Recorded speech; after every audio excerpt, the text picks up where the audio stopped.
성경 봉독하겠습니다. 요한복음 8장 21절부터 30절까지의 말씀입니다. 요한복음 8장 21절부터 30절까지의 말씀을 읽을 때 하나님의 말씀을 들으십시오. 다시 이르시되 내가 가리니 너희가 나를 찾다가 너희 죄 가운데서 죽겠고 내가 가는 곳에는 너희가 오지 못하리라. 유대인들이 이르되 그가 말하기를 내가 가는 곳에는 너희가 오지 못하리라 하니 그가 자결하려는가? 예수께서 이르시되 너희는 아래에서 났고 나는 위에서 났으며 너희는 이 세상에 속하였고 나는 이 세상에 속하지 아니하였느니라. 그러므로 내가 너희에게 말하기를 너희가 너희 죄 가운데서 죽으리라 하였노라. 너희가 만일 내가 그인 줄 믿지 아니하면 너희 죄 가운데서 죽으리라. 그들이 말하되 내가 누구냐? 예수께서 이르시되 나는 처음부터 너희에게 말하여 온 자니라. 내가 너희에게 대하여 말하고 판단할 것이 많으나 나를 보내신 이가 참되심에 내가 그에게 들은 그것을 세상에 말하노라 하시되 그들은 아버지를 가리켜 말씀하신 줄을 깨닫지 못하더라. 이에 예수께서 이르시되 너희가 인자를 든 후에 내가 그인 줄 알고 또 내가 스스로 아무것도 하지 아니하고 오직 아버지께서 가르치신 대로 이런 것을 말하는 줄도 알리라. 나를 보내신 이가 나와 함께 하시도다. 나는 항상 그가 기뻐하시는 일을 행함으로 나를 혼자 두지 아니하셨느니라. 이 말씀을 하심에 많은 사람이 믿더라. 아멘. 예수님은 나는 세상의 빛이라고 선언하셨습니다. 이 빛은 죄와 무지, 죽음과 사탄의 권세, 무질서와 혼돈이라는 지독한 어둠 속에 빠져있는 세상을 환히 밝히는 생명의 빛입니다. 그러나 사람들은 그 빛을 싫어하여 빛 가운데로 나오기를 거부합니다. 자신이 붙들고 있는 것들을 내려놓기 싫어서 오히려 어둠을 더 좋아하여 그 안에 머물고자 합니다. 오늘의 본문은 그렇게 빛 되신 예수님을 거부하는 자들에게 주시는 경고의 말씀입니다. 예수님은 빛 되신 주님을 받아들이지 않는 자들이 맞게 될 비참한 결과에 대해 말씀하시고 장차 자신의 정체가 분명히 드러나게 될 것을 예고하십니다. 예수님은 빛을 거절하는 자들에게 어떤 경고를 주십니까? 또 자신의 정체성과 사명에 대해 어떻게 증거하십니까? 그리고 이 말씀을 통해 우리에게 주시는 교훈은 무엇입니까? 이제 다 함께 주님의 말씀에 귀를 기울여 봅시다. 먼저 예수님을 거절한 자들에 대한 경고입니다. 예수님은 예수님을 믿지 않는 자들이 맞게 될 비참한 결과를 이렇게 말씀하셨어요. 21절에 보면 다시 이르시되 내가 가리니 너희가 나를 찾다가 너희 죄 가운데서 죽겠고 내가 가는 곳에는 너희가 오지 못하리라. 자, 여기서 내가 가리니 라고 하신 것은 나는 곧 하나님이 계신 곳으로 돌아갈 것이다 라고 말씀하신 것입니다. 다시 말하면 그들이 회개할 기회가 얼마 남지 않았다는 거예요. 얼마 남았죠? 6개월 남았죠? 지금 6개월 후면 이제 예수님이 십자가에 달리시는 거예요.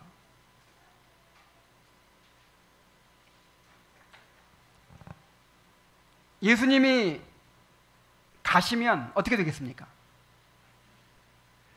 너희가 나를 찾다가 너희 죄 가운데서 죽을 것이라고 하십니다. 자, 유대인들은 메시아를 고대했어요. 그런데 막상 메시아로 오신 예수님을 자기들의 기대와 맞지 않는다고 배척해버렸습니다. 자, 오늘날까지도 유대인들은 예수님을 이단자나 사기꾼이라고 여기고 그들이 원하는 진짜 메시아가 오기만을 아직도 기다리고 있어요. 결국 그들은 메시아를 기다리다가 죄 가운데서 죽게 될 것입니다. 메시아로 오신 예수님을 믿지 않았기 때문에 그가 이루신 대속의 은혜를 받지 못하고 죄 가운데서 영원한 멸망에 이르게 될 것입니다. 그리고 예수님은 내가 가는 곳에는 너희가 오지 못하리라고 말씀하십니다. 자, 내가 가는 곳은 내가 가고 있는 곳이라는 말인데, 여기에는 예수님께서 이루시게 될 고난과 죽음, 부활과 승천과 같은 예수님께서 이루실 구속사역을 다 포함하고 있습니다. 그리고 최종적으로 아버지의 집을 가리키죠. 하나님 나라를 가리키죠. 예수님은 구속을 완성하시고 하나님께로 돌아가실 것입니다. 그리고 예수님을 영접한 사람들 또한 예수님을 따라 하나님이 계신 곳으로 가게 될 것입니다. 그러나 예수님을 거부한 사람들은 예수님이 계신 곳에 가지 못하고 영원한 지옥으로 떨어지게 될 것입니다. 우리가 예수님의 경고의 말씀을 가볍게 여기지 말아야 합니다. 예수님은 한없이 자비하신 분이셨어요. 세리도 창기도 다 용서하시고 친구로 삼으셨습니다. 그런데 그토록 자비하신 예수님이 이렇게 무서운 선언을 하십니다. 우리가 어떤 죄를 지었어도 다 용서받을 수 있어요. 그러나 예수님을 거절하면 달리 용서받을 길이 없습니다. 결국 자신의 죄 가운데서 영원히 죽게 될 수밖에 없는 것입니다. 그러므로 아직 기회가 있을 때 예수님을 영접해야 합니다. 우리에게 말씀이 전해지고 있다는 사실이 얼마나 큰 은혜인지를 깨달아야 돼요. 자, 우리를 하나님께서 나를 선택하셨는지 확실히 모를 수도 있죠. 그렇게 확실하게 아는 사람이 많지는 않겠죠.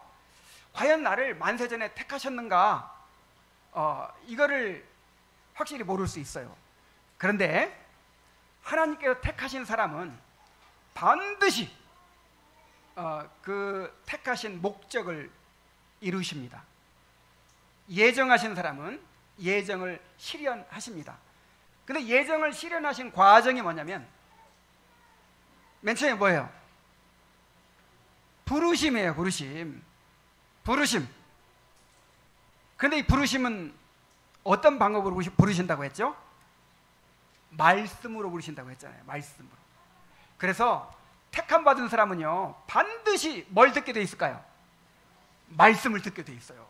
그래서 내가 지금 이 복음의 말씀을 듣고 있다 그러면 일단 엄청나게 택함 받았을 확률이 높은 거예요. 자, 택함 받지 않은 사람들이 이 복음의 말씀을 들을 수 있어요, 없어요? 없어요. 그런 사람들은 복음으로 부르질 않아요. 그런데 택함 받은 자들을 복음으로 부른단 말이에요. 그래서 이 복음의 말씀이 지금 나에게 들려지고 있다. 이것은 엄청난 은혜입니다. 하나님께서 긍휼히 여기고 계시는 거예요. 우리를 초청하고 계시는 것입니다. 그 은혜를 헛되이 받지 말아야 합니다. 이것은 아직 예수님을 영접하지 않은 사람들에게도 해당되고요, 또 잠시 주님과 멀어져 있는 사람에게도 해당되는 거예요. 이 주님과 멀어지면 어두워진다고 그랬죠. 지금 어둠 가운데 있는 것입니다. 그들에게도 빛 가운데로 나오라고 주님께서 부르고 계시는 거예요. 유대인들처럼 완고한 마음을 품지 않게 되길 바랍니다. 부드러운 마음으로 하나님께 굴복하고 그 초청에 응하시기 바랍니다. 자, 그런데 우리가 늘 이제 의문을 품는 것은 유대인들이 왜 이렇게 예수님을 받아들이지 않았을까 하는 것이죠.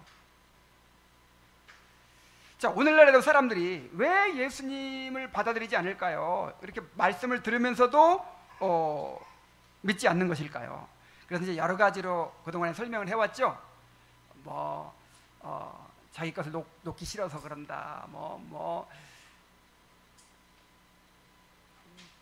나의 주권을 포기하기 싫어서 그런다. 이런 여러 가지 이제 이유들을 살펴봤는데, 오늘은 보다 근본적인 이유를 예수님께서 말씀하십니다.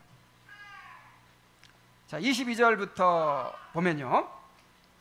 자, 유대인들이 이르되 그가 말하기를 내가 가는 곳에는 너희가 오지 못하리라 하니 그가 자결하려는가? 예수께서 이르시되 너희는 아래에서 났고 나는 위에서 났으며 너희는 이 세상에 속하였고 나는 이 세상에 속하지 아니하였느니라. 그러므로 내가 너희에게 말하기를 너희가 너희 죄 가운데서 죽으리라 하였노라. 너희가 만일 내가 그인 줄 믿지 아니하면 너희 죄 가운데서 죽으리라. 자, 이 대화 가운데 그 답이 있어요. 자, 예수님께서 내가 가는 곳에는 너희가 오지 못하리라 그렇게 말씀하시니까 유대인들이 뭐라고 그랬어요? 뭐라고? 자기가 가는 곳에 우리가 못 간다고? 자결하려는가 보네. 자, 이런 식으로 조롱을 하고 있는 것입니다. 자기들은 천국에 갈 사람들인데 만일 예수님이 자결한다면 지옥에 갈 것이 뻔하니 당연히 우리가 따라갈 수 없을 것이라고 이렇게 빈정거리고 있는 것입니다. 그런 예수님의 심각한 경고를 이렇게 하나의 조속거리로 취급해버리고 있습니다. 어쩌면 이렇게 마음이 강팍할 수가 있습니까? 하나님의 아들이 오셔서 직접 그들에게 말씀하고 계시는데도 그들은 깨닫지 못하고 있습니다. 더군다나 그들은 구약 성경을 잘 아는 사람들이요, 구약 성경의 약속을 믿고 메시아를 갈망하는 사람들이었어요. 그런데도 성경의 예언대로 오신 예수님을 알아보지 못하고 오히려 미워하고 죽이려고 하고 있습니다. 자, 이들의 모습은 인간이 얼마나 복음에 대하여 완악한 마음을 가지고 있는지를 보여줍니다. 이 사람들만 그런 게 아니고 이 죄로 부패한 모든 자연인들이 다 이렇게 복음에 반응하는 거예요. 이렇게 다 예수님께 대하여, 하나님께 대하여 이런 마음을 가지고 있어요. 예수님은 그들이 왜 예수님을 알아보지 못하고 믿지 못하는지에 대해서 말씀하십니다. 너희는 아래에서 났고 나는 위에서 났으며 너희는 이 세상에 속하였고 나는 이 세상에 속하지 아니하였느니라. 자, 무엇 때문이에요? 소속이 다르다는 말이에요. 소속이 달라요. 예수님은 하나님께로부터 나셨는데, 그리고 하늘에 속하신 분인데 그들은 이 세상에서 났고 이 세상에 속한 사람들입니다. 자, 그러다 보니까 그들은 하나님 나라에 대해서도 메시아에 대해서도 항상 육신적으로만 생각하고 이 세상의 차원으로만 이해할 수밖에 없는 거예요. 그래서 예수님의 말씀을 깨닫지 못하고 예수님을 거절하게 된 것입니다. 그래서 예수님의 이 말씀은 오늘날 이 세상에 참된 믿음을 가진 사람이 왜 그토록 희귀할 수밖에 없는지를 보여줍니다. 예수님이 뭐라고 하셨죠? 요한복음 3장에서 사람이 거듭나지 아니하면 하나님 나라를 볼 수 없느니라 그랬어요. 자, 누구한테 말했어요? 니고데모에게. 성경을 통달해가지고 그 성경을 다른 사람에게 가르치는 이스라엘의 선생에게 이런 말씀하셨어요. 아무리 성경을 통달했어도 거듭나지 않으면 하나님 나라를 볼 수 있다 없다? 없다는 거예요. 육에 속한 사람은 하나님의 성령의 일을 깨달을 수 없고 받아들일 수도 없어요. 고린도전서 2장 14절에 이렇게 말씀하십니다. 육에 속한 사람은 아직 거듭나지 않은 사람, 아직 회심하지 않은 사람을 가리킵니다. 육에 속한 사람은 하나님의 성령의 일들을 받지 아니하나니 이는 그것들이 그에게 어리석게 보이며 또 그는 그것들을 알 수도 없나니 그러한 일은 영적으로 분별되기 때문이라 그랬어요. 어리석게 보여요. 도무지 이해가 안 가는 거예요. 왜 그렇습니까? 육에 속해 있기 때문에. 그러한 일은, 이 영적인 일은 영적으로만 분별할 수 있어요. 성령의 지혜를 통해서만 분별할 수 있어요. 그래서 성령으로 거듭나기를 사모해야 합니다. 자, 생각해 보세요. 내가 내 생각에 이해가 안 간다고 예수님의 말씀이 잘못된 것이겠습니까? 내 생각에 이해가 안 간다고 성경이 잘못된 것이겠습니까?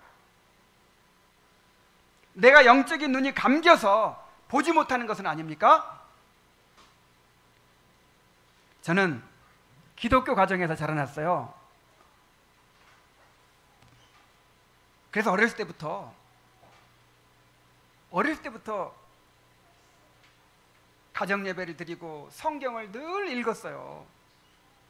성경 퀴즈대에 나가면 항상 그냥 상을 탈 정도로 그렇게 성경 지식이 많았어요. 자, 그런데 그래서 이제 교회는 열심히 다니고 뭐 하나님이 계신 것은 내가 의심하지 않지만 너무나도 이해가 되지 않는 것들이 많은 거예요. 삼위일체 교리에 대해서, 또 하나님의 주권과 인간의 의지에 대해서, 이 예정론에 대해서 도무지 이해가 안 가요. 자, 믿음과 행위와의 관계에 대해서 오직 믿음으로 구원받는다고 하는데 또 행위가 없는 믿음은 죽은 믿음이다. 도대체 어쩌라는 거예요? 이게 도저히 조화가 안 돼요. 악인이 형통하고 의인이 고난받는 현실에 대해서, 이 고난의 신비에 대해서 이해가 안 가요. 뭐 아무리 설교를 듣고 뭐 책을 읽어봐도 그래 속 시원하게 이해가 안 되는 거예요. 그래서 뭐 겉으로는 아멘 하고 뭐 믿음 있는 척 하고 막 다니지만 항상 마음에 의심과 회의가 떠나지 않았습니다. 자, 그런데 내가 나중에 거듭나서 내 죄를 보게 되고 구속의 은혜를 깨닫고 하나님이 얼마나 크신 분인지를 내가 경험하고 나니까 모든 의심이 다 사라져 버렸어요. 이야, 그렇게 내가 어려워하고 막 의심하고 힘들어하던 그런 내용들이 다 찬양의 주제가 됐어요.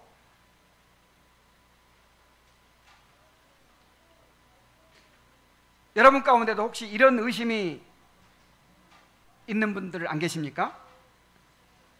아니면 말씀을 들어도 도무지 마음에 와닿지 않고 머리로는 알겠는데 가슴으로는 깨닫지 못한 채 지식으로만 머무르고 있지는 않습니까? 거듭나야 합니다. 거듭남을 통해서 영적인 지혜와 총명을 얻어야 합니다. 그렇게 될 때 우리는 하나님이 얼마나 크고 위대하신 분인지를 알게 되고 자신이 얼마나 끔찍한 죄인지를 깨닫게 됩니다. 또한 예수님께서 이루신 구속의 은혜를 알고 그분이 얼마나 아름답고 존귀하며 사랑스러운 분인지를 경험하게 될 수 있어요. 거듭남의 은혜를 구하시기 바랍니다. 이미 거듭난 사람들도 마찬가지예요. 이미 거듭난 사람들도 점점 영적인 눈이 열려져야 돼요.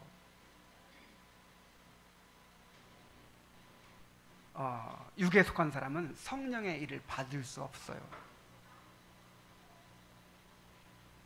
이 성경의 이야기가 나의 이야기가 될 수 있도록 해달라고 그렇게 은혜를 구하시기 바랍니다. 구하라 그리하면 주실 것이요 찾으라 그리하면 찾을 것이요 두드리라 그리하면 열릴 것이니 구하는 이마다 받을 것이요 찾는 이가 찾을 것이요 두드리는 이에게 열릴 것이니라. 너희가 악한 자라도 자식에게 좋은 곳으로 줄 줄 알거든 하물며 너희 하늘에 계신 하나님께서 구하는 자에게 성령을 주시지 않겠느냐 그랬어요.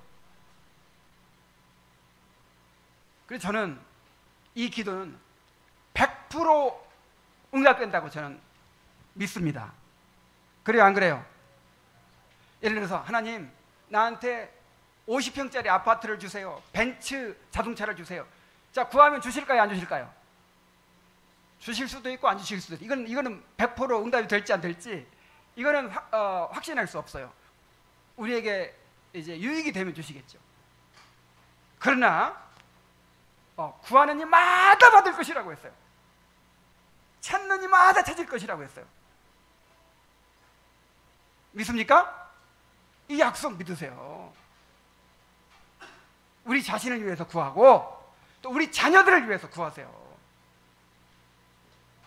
우리 자녀들이 거듭나게 해달라고 구하세요. 하나님께서 그 기도를 꼭 들어주십니다.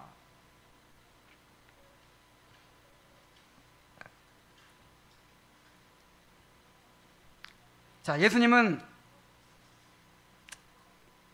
그들이 자신을 믿을 수 있도록 하시려고 자신의 정체성과 사명을 밝히십니다. 자, 예수님은 자신이 아버지께 보냄받은 자로서의 사명에 충실하셨다고 증거하십니다. 25절부터 27절에 봅니다.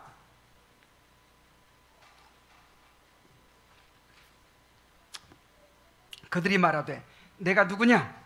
예수께서 이르시되 나는 처음부터 너희에게 말하여 온 자니라. 내가 너희에게 대하여 말하고 판단할 것이 많으나 나를 보내신 이가 참되심에 내가 그에게 들은 그것을 세상에 말하노라 하시되 그들은 아버지를 가리켜 말씀하신 줄을 깨닫지 못하더라. 자, 예수님의 말씀을 듣고 바리새인들이 네가 누구냐? 이렇게 물었죠. 자, 이 말은 너는 도대체 누구냐? 니까짓 게 뭐냐? 하는 아주 그냥 낮추어서 말하는 그런 말이에요. 바리새인들은 말씀을 들을수록 더 강팍해져요. 야, 이게 그러니까 말씀이 전해질 때 하나님의 심판과 구원의 역사가 나타난다 그랬죠. 그래서 이제 말씀이 전해질 때 이 부르심 받은 자들은 점점 마음이 열려져 가겠죠. 이만큼씩이라도 균열이 생겨 가겠죠. 근데 반대의 경우도 있어요. 이 바리새인들처럼 들으면 들을수록 점점 더 강박해져 가는 사람들이 있어요. 바로 이제 이 사람들이 그런 사람들이죠. 이게 예수님은 나는 처음부터 너희에게 말하여 온 자니라 그랬어요. 자, 언제부터 말했다고요? 이 처음은 언제를 가리키냐면 조상들과 언약을 맺으신 때를 가리킵니다. 예수님은 구약 시대로부터 선지자들을 통해서 계속해서 말씀해 오셨어요. 자, 구약 시대에도 말씀하셨어요. 구약 시대는 선지자들을 보내가지고 그렇게 말씀을 하셨죠. 그리고 지금 하시는 말씀도 전혀 새로운 가르침이 아니라 구약 시대에 자신이 선지자들을 통해서 주셨던 말씀에 근거한 것이었고 그 말씀을 더 확실하게 전하시는 말씀이었어요. 자, 그러므로 유대인들이 예수님을 깨닫지 못한 이유는 그들이 선지자들이 증언한 그리스도를 믿지 않았기 때문입니다. 그들은 구약 성경을 잘 안다고 자부했지만 구약 성경이 증거하고 있는 예수님에 대해서 알지 못했어요. 참 놀라운 일이죠. 아까 그 성경에 통달했던 니고데모가 그 성경의 가장 기본적인 핵심적인 교리를 몰랐죠. 뭘 몰랐어요? 거듭남에 대해서 몰랐잖아요. 자, 그런 것처럼 이 구약 성경을 어렸을 때부터 달달 외우고 구약 성경을 그냥 완전히 통달한 사람들인데 그 구약 성경이 제시하고 있는 예수 그리스도를 못 보는 거예요. 야, 그러니까 이게 인간의 지혜로는 알 수 없다는 사실을 보여주죠.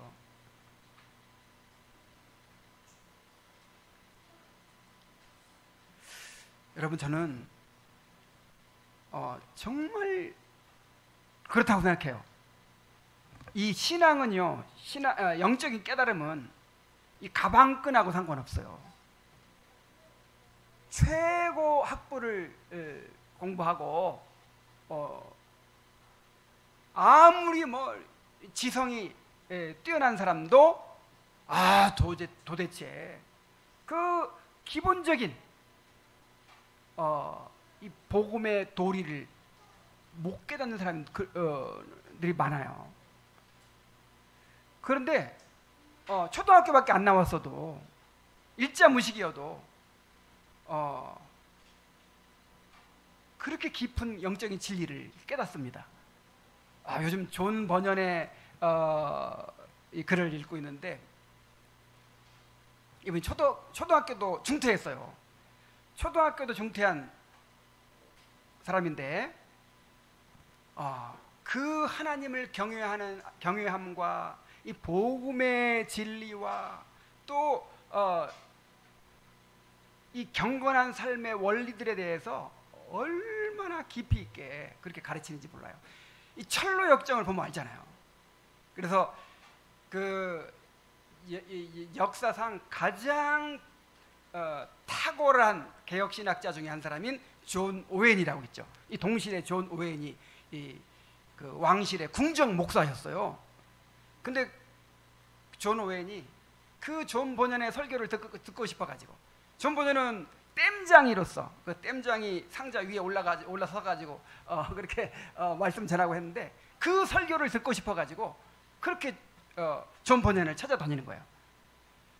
그래서 찰스 2세가 묻습니다. 아니, 그 배우지도 못한 그 땜장이가 전하는 말씀을 들으려고 가냐고, 이 대학자가. 그러니까 존 오웬이 뭐라고 그랬냐면, 만약에 그 존 버년이 전하는 그 말씀의 능력, 그것을 내가 소유할 수 있다면 내가 가진 모든 것을 다 줘도 아깝지 않을 것이라고, 그런 얘기를 했다는 거예요.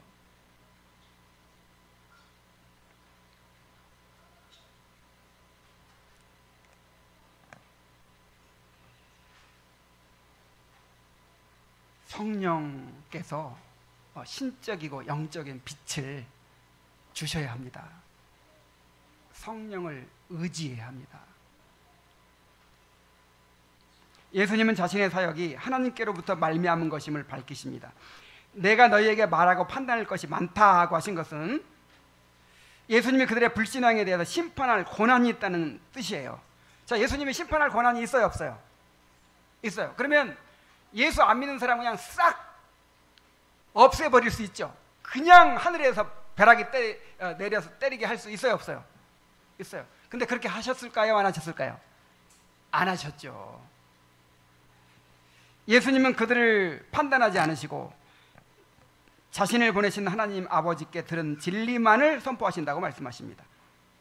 예수님은 사람들의 반응에 개의치 않으시고 자신의 뜻이나 판단을 앞세우지 않으시고 오직 아버지께 받은 말씀만을 전하셨습니다.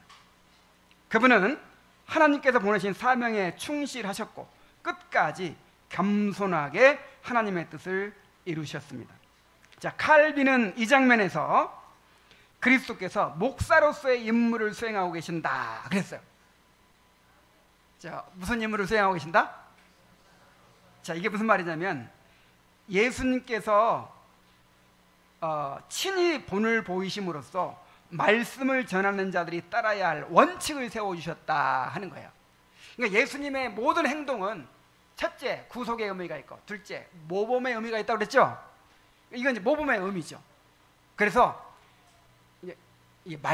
목사에게만 해당되는 게 아니고, 자, 직접적으로 말씀을 가장 많이 전하는 사람은 목사지만 이 교회가 말씀을 전하는 사명이 있죠?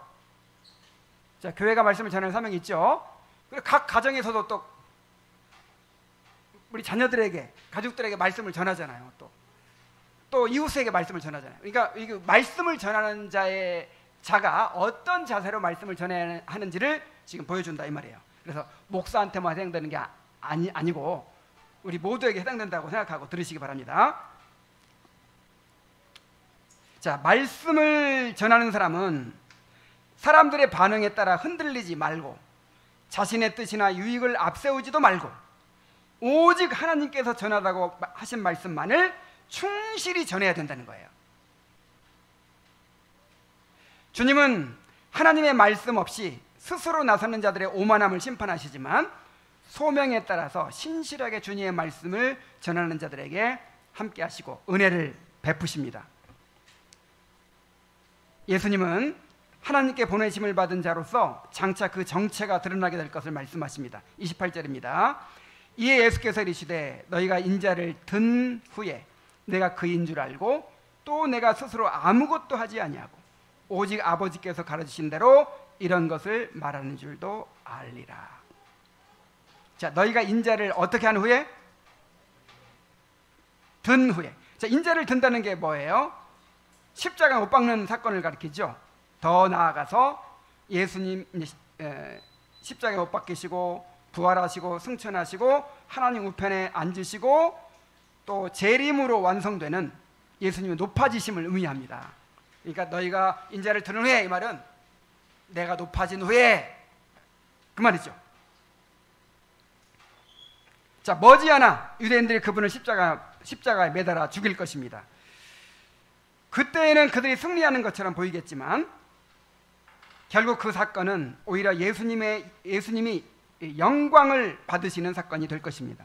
그때에는 그 누구도 그분이 하나님의 아들이요 메시아이심을 부인할 수가 없을 것이고 모든 무릎이 그 앞에 꿇게 될 것입니다.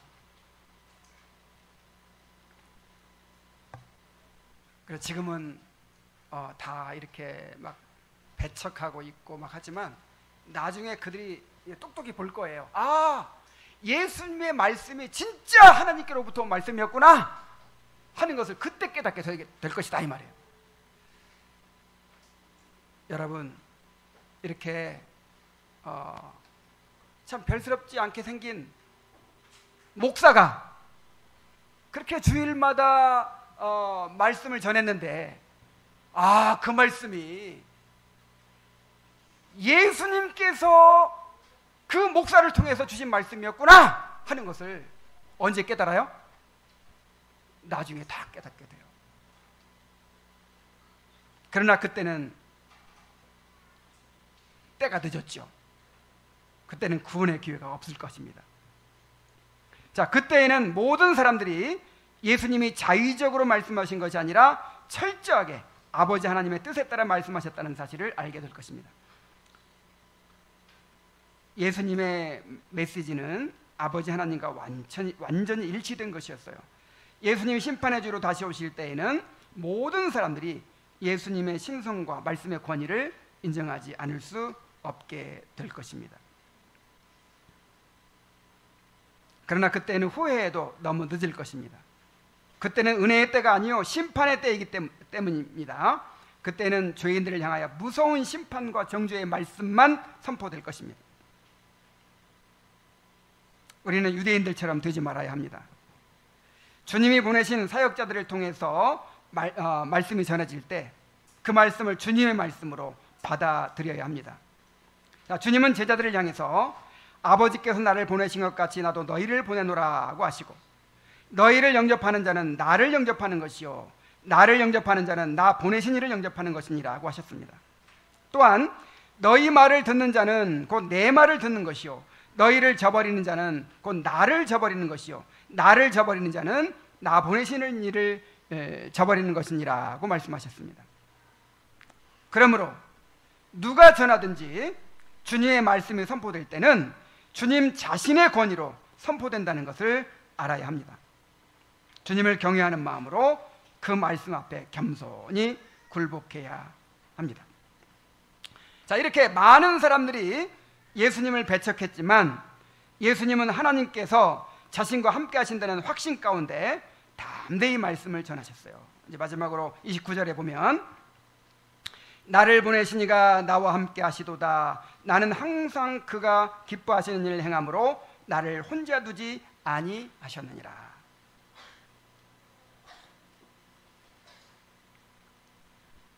자, 이게 무슨 말씀입니까? 예수님은 지금 자신을 지지하거나 옹호해 주는 이가 없을지라도 오직 하나님이 함께 하신다는 사실 하나만으로 충분하다라고 말씀하고 계시는 거예요. 주님이 가지신 담대함은 아버지께서 함께 하신다는 확신에서 나온 것이며, 그 확신은 아버지께 순종하는 삶에서 비롯된 것이었습니다.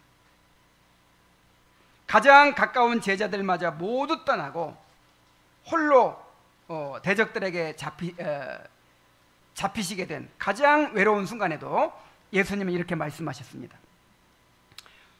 요한복음 16장 32절에 보라, 너희가 각각 제 곳으로 흩어지고 나를 혼자 둘 때가 오나니 벌써 왔도다. 그러나 내가 혼자 있는 것이 아니라 아버지께서 나와 함께 계시느니라. 예수님께는 어떤 고난도 어떤 외로움도 하나님의 함께 하심보다 크지 않았습니다. 아버지께서 항상 함께 하신다는 확신이 계셨기 때문에 예수님은 사람들의 배신과 고난 앞에서도 결코 흔들리지 않으셨어요. 예수님은 하나님의 기쁨을 따라 사셨고 그로 인해 언제나 담대하셨습니다. 자, 우리에게도 이와 같은 담대함이 있어야 합니다. 우리는 종종 말씀을 받아들이는 사람이 너무나도 적다는 사실에 낙심하곤 합니다. 우리의 신앙을 함께 나눌 사람이 없다는 사실에 외로움과 무력감을 느끼기도 합니다. 세상의 분위기는 점점 더 진리를 거스르고 하나님의 말씀을 어리석게 여기며 교회를 배척하는 쪽으로 흘러갑니다. 자, 그럴수록 우리는 내가 과연 옳은 길을 가고 있는 것인가 하는 회의에 사로잡히기 쉽습니다. 그러나 우리는 어떠한 상황에서도 우리와 함께 하시는 하나님을 바라보아야 합니다. 우리 하나님의 말씀을 맡은 자로 신실하게 살아갈 때 하나님께서 결코 우리를 홀로 두지 않으시고 함께 하시며 도우십니다. 그러므로 낙심하지 마십시오. 말씀을 전하는 자의 외로움은 곧 하나님과 깊이 동행하는 기회가 됩니다. 사람들의 배척 가운데서도 하나님은 말씀을 통해서 역사하고 계십니다. 그래서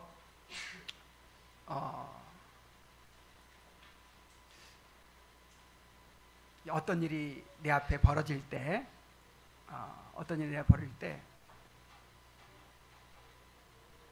하나님이 나와 함께 하신다는 확신이 없으면 그게 가장 두려운 일이 되더라고요. 여러분 그렇지 않습니까? 우리 삶에는요 좋은 일만 있을 수 없어요. 아무리 하나님과 동행해도 아무리 예수님 잘 믿어도 항상 좋은 일도 있고 또 어려운 일도 있게 마련입니다. 중요한 것은 어떤 일이 우리 앞에 다가오느냐 이게 아니고 내가 지금 하나님을 기쁘시게 하는 삶을 살고 있느냐, 그래서 하나님께서 나와 함께하고 있느냐, 이 사실이에요. 내가 지금 주의 길을 걸어가고 있는 것이 확실하고 그래서 하나님께서 나와 함께하고 계시는 것이 확실하면 어떤 일이라도 두려울 것이 없어요. 그렇지 않습니까? 그런데 만약에 이런 확신이 없으면요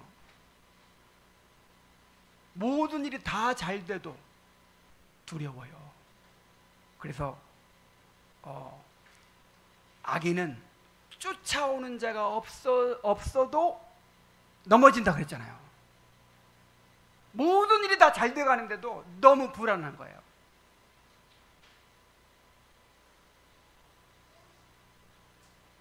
내가 지금 하나님의 뜻 안에 있는가? 하나님께 나와 함께 하고 계시는가? 정말 이것을 붙잡으시기 바랍니다. 그러면 두려울 거 없어요. 이제 말씀을 맺겠습니다. 빛 되신 예수님은 오늘도 빛으로 나오라고 우리를 부르십니다. 여러분은 이 빛 앞에 어떤 태도로 서 있습니까? 어둠에서 나와 빛이신 예수님을 따르는 자는 예수님이 계신 곳에 함께 들어가게 될 것입니다. 그러나 그 빛을 거절하는 자에게는 너희가 너희 죄 가운데서 죽으리라는 주님의 엄중한 경고가 주어졌습니다. 아직 기회가 있을 때 회개하고 빛 대신 예수님께로 나오시기 바랍니다. 또한 예수님은 우리가 어떻게 증인의 사명을 감당해야 할지도 친히 본으로 보여주셨습니다. 우리도 예수님처럼 사람들의 반응에 흔들리지 말고 오직 하나님의 말씀을 전하며 하나님을 기쁘시게 하는 자로 살아가야 합니다. 그러면 하나님께서 우리를 결코 홀로 두지 않으시고 우리와 함께 하실 것입니다. 우리의 수고가 헛되지 않게 하시고 눈물로 뿌린 씨앗을 반드시 기쁨으로 거두게 하실 것입니다. 기도하겠습니다. 하나님 아버지, 오늘도 주님의 말씀을 통해서 예수님이 어떤 분이신지를 우리에게 보여주셔서 감사드립니다. 그리고 우리가 복음 앞에서 어떻게 살아가야 될지를 깨닫게 하시니 감사드립니다. 하나님 아버지, 유대인들의 그 완악함이 우리의 본성입니다. 우리 안에도 그런 마음이 있습니다. 하나님 아버지, 주의 말씀이 선포될 때에 우리 마음을 갈아엎어서 옥토와 같이 부드러운 마음으로 받게 하여 주시옵소서. 하나님 아버지, 또한 우리가 말씀을 증거하는 자로 부르심을 받았는데 과연 내가 하나님께서 기뻐하시는 길을 걷고 있는가? 또 하나님 나와 함께 하시는가? 이것만 확실하다면 하나님 아버지, 사람들의 반응에 휘둘리지 않게 하시고 어떤 일이 나도 담대함을 잃지 않게 하여 주시옵소서. 예수님의 이름으로 기도하옵나이다. 아멘.